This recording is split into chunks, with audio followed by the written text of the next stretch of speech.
Good morning and welcome to those of you joining us online. You have found us out here at Surprise Christian Church. I know what you're thinking. I shaved a little differently today. It's a little bit, no. We've got a new background. You missed out this week on the joy and celebration of VBS, where we got to have 17 kids having a blast, learning at Jesus, marveling at Jesus, living for His glory. That was the theme this year as we went out west to Wander Junction. It was such a great time. I'm so grateful for the opportunity that we have. And today, as we as adults join in this journey, as we've been going over the last few months, the parables, learning about spiritual matters, as well as the reality of heaven and hell and what that means for us as Christians, I thought it important we talk about this thing called faith a little bit. And with those of you that have come to me today with prayer requests, I find it fitting that the title for today is The Faith to be Healed. Faith to be healed. This wasn't something that I picked after hearing words. It's something that I had given to Isaiah Monday, but it had picked out well beforehand. And to start off where I see these words really clearly is in the book of Acts, chapter 14, verses 8 through 13. And I invite you to stand in the honor of the reading of God's scriptures today. Acts chapter 14, verses 8 through 13. In Lystra, there sat a man who was lame. He had been that way from birth and had never walked. He listened to Paul as he was speaking, and Paul looked directly at him, saw that he had faith to be healed, and called out, "Stand up on your feet." At that, the man jumped up and began to walk. When the crowd saw what Paul had done, they shouted in the Lycaonian language, "The gods have come down to us in human form." Barnabas they called Zeus, and Paul they called Hermes, because he was the chief speaker. The priest of Zeus, whose temple was just outside the city, brought bowls and wreaths to the city gates, because he and the crowd wanted to offer sacrifices to them. May God add to the blessing of our understanding of His word today.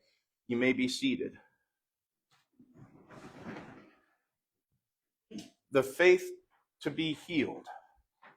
It sounds like a checklist on if you have enough faith or not. Faith is something we talk about regularly. Faith the size of a mustard seed, having little faith, being able to walk on water, just rely on God. Have faith. Is that a little easier said than done at times? What is faith? Is faith belief, or is faith something different? You see, the faith to be healed is what the title of the sermon is. It's what we see Paul say to this man.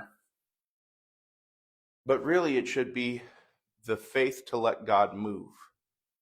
Because that's what it comes down to. Faith in God.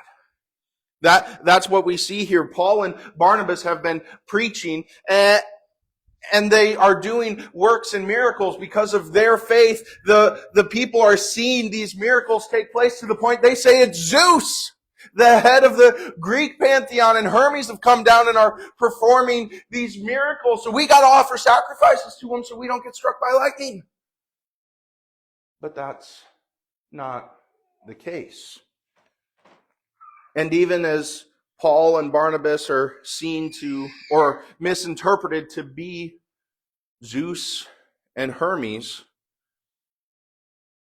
they still point out the one faithful person in the audience.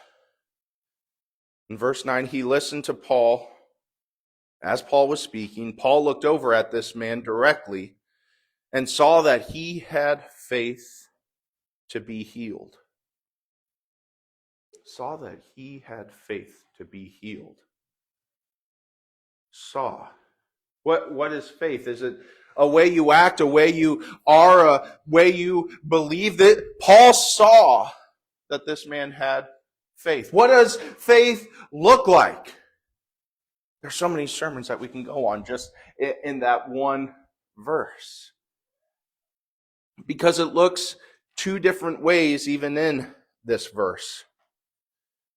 Paul says in verse 10, stand up on your feet, and the man jumped up and began to walk. He had the faith to be healed, and he didn't put it to the test, but he acted on it. He stood up, he walked, he believed what Paul had said. He believed the God that Paul served, the God we serve today. And then if we continued on in verse 14, we see the faith of Paul and Barnabas.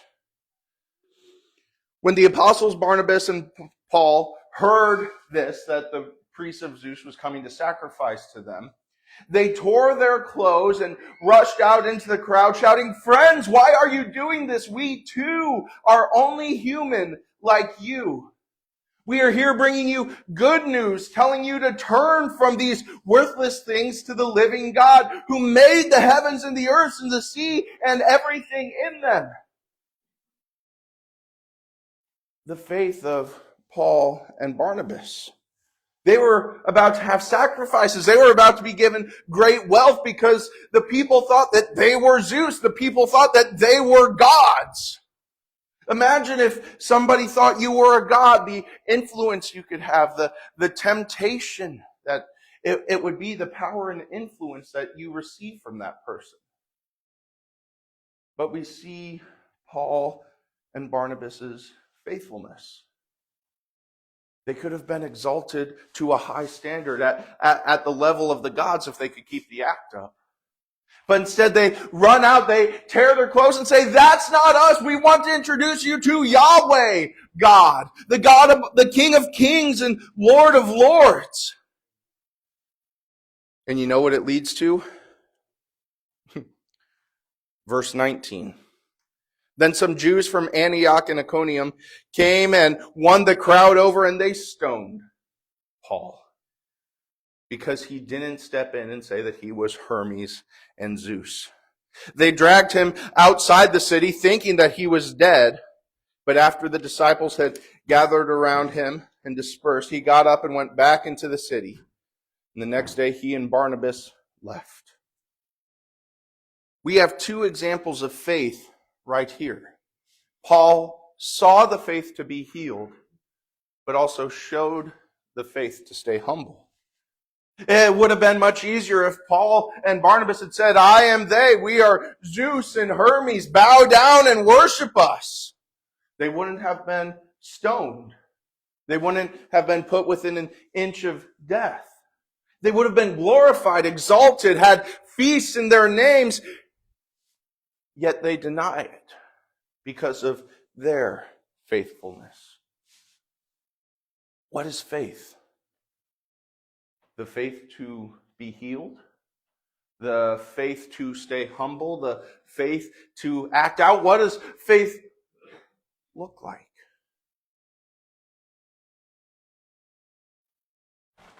If we say be faithful, we best have a definition for it, right? Well, thankfully we get an answer in Hebrews 11, just a scratching on the surface of what faith is. And the whole chapter is faith in action, but I'm just going to look at the first couple of verses of Hebrews chapter 11. Now, faith is confidence in what we hope for and assurance about what we do not see.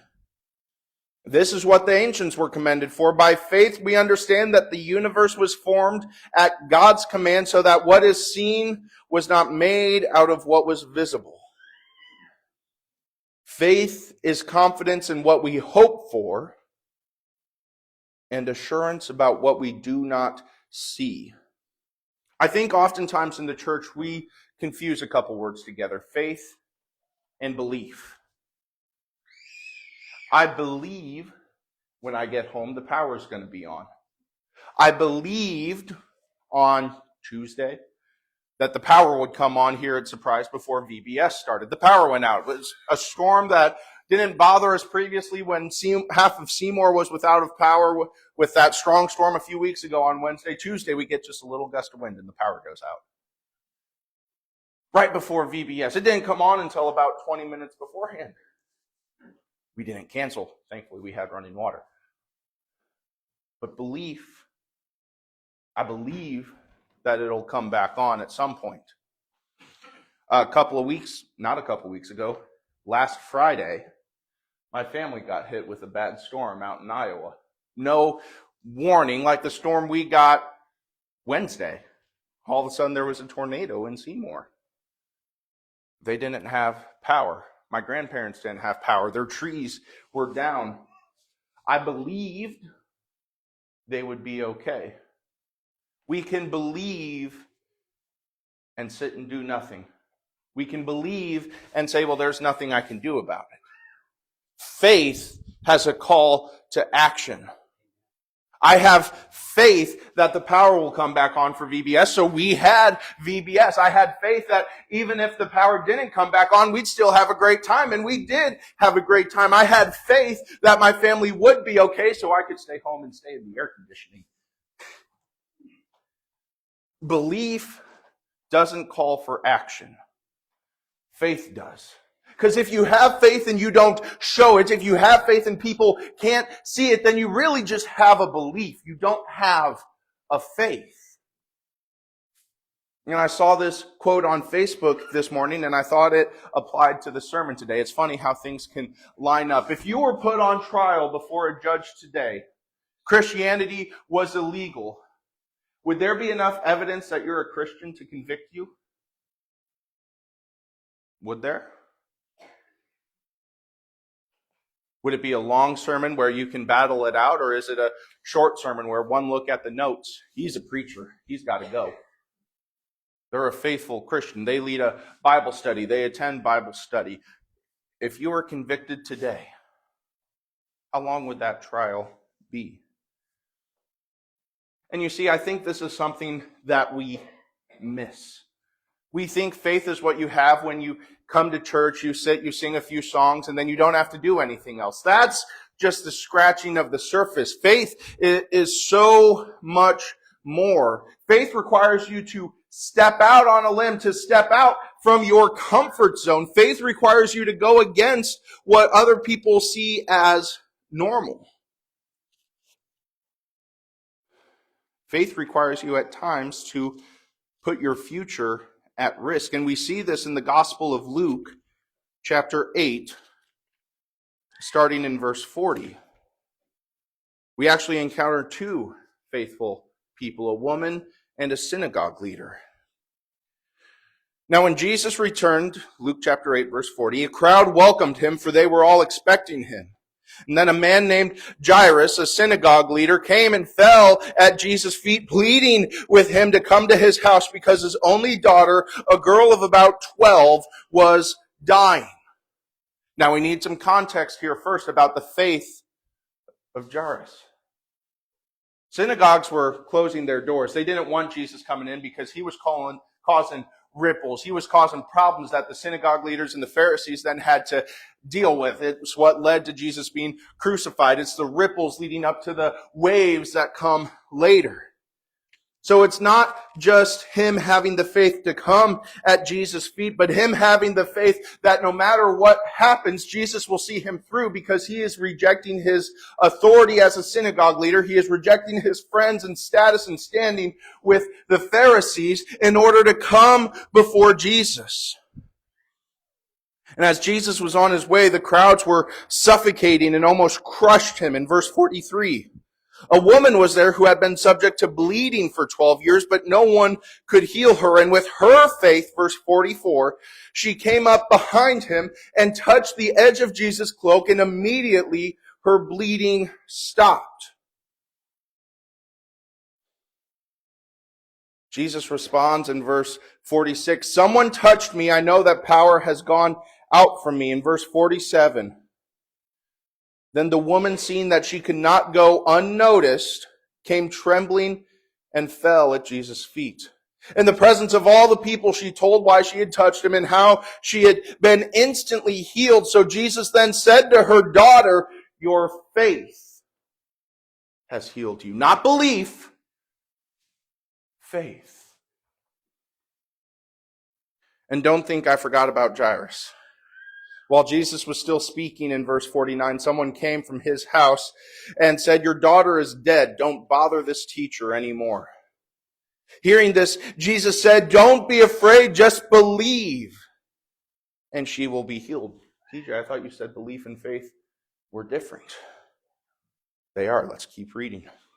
When he arrived at the house of Jairus, he did not let anyone go in with him except Peter, John, James, and the child's father and mother. Meanwhile, all the people were wailing and mourning with her. "Stop wailing," Jesus said. "She is not dead, but asleep." And they laughed at him in verse 53, knowing that she was dead. But he took her by the hand and said, "My child, get up." Her spirit returned, and at once she stood up. Then Jesus told them to give her something to eat, and they were astonished, but ordered not to tell anyone. Where's the difference in faith and belief? It's clear, right? By faith, Jairus came at Jesus' feet and said, "My daughter is dying, help her." His faith fell apart when he heard that she was dead. He sunk in the belief that there was nothing to do, no power on earth anymore. But Jesus, on account of seeing Jairus' earlier faithfulness, said, "Get up, she's not dead but asleep. We got to get there and go still." It's the difference. Your faith can be rocked. Your faith can rise and grow. Your belief doesn't require action. Faith requires nurture, requires care. It requires fulfillment, or being filled, being sustained. It requires action. Faith without works is dead. Works without faith are pointless. But how often we like to sit still and say someone else will do it. I believe that somebody else will make my lunch today, so I don't have to make it, right? I'd go hungry real fast. We focus so much on these words. We hear about faith so often. But do we really see and take the time to understand what it means? With just a little faith. How many times did Jesus tell the disciples, "You of little faith"? Yet with little faith, storms were calmed.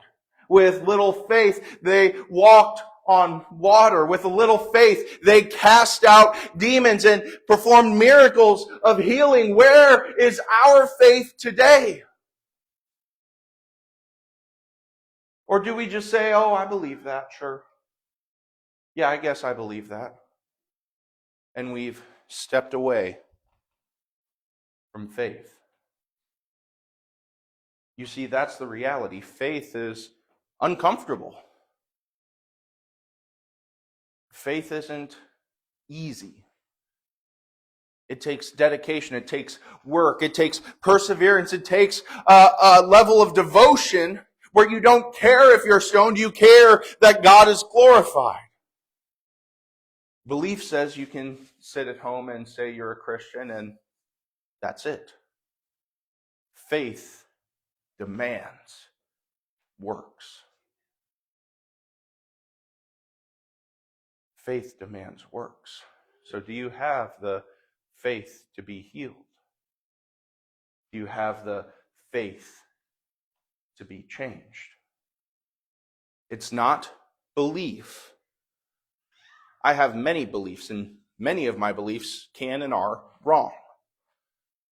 I have faith that God is God of gods, Lord of lords, King of kings, and I will worship and follow him all the days of my life. I have faith, so I follow. Where's your faith? Or is it more belief? And that's the question I want to leave us with today.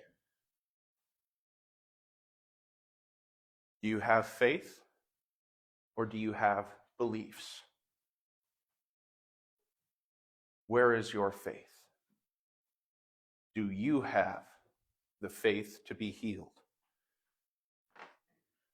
And it takes a stepping out in faith to make it happen. It's an action through and through. Faith isn't something we sit still on. It takes faith and our invitation right here to step out, to accept the waters of baptism for the first time if you've not accepted them before. It takes faith at the future of this church, at the future of what God is doing here, to step out and say, hey, I want to place my membership here. It requires us to move. It requires us to change. It requires us to do something. So church, and this is for our churches as a whole, for anyone watching online as well, we've grown comfortable in our belief. Build it and they will come. All we have to do is build. We don't have to do anymore. We've lost the faith to go and work the fields. Let's get some faith back in our bodies. Let's get this work moving. Faith takes intention. Faith takes work. Let's work together. I invite you to stand during our invitation.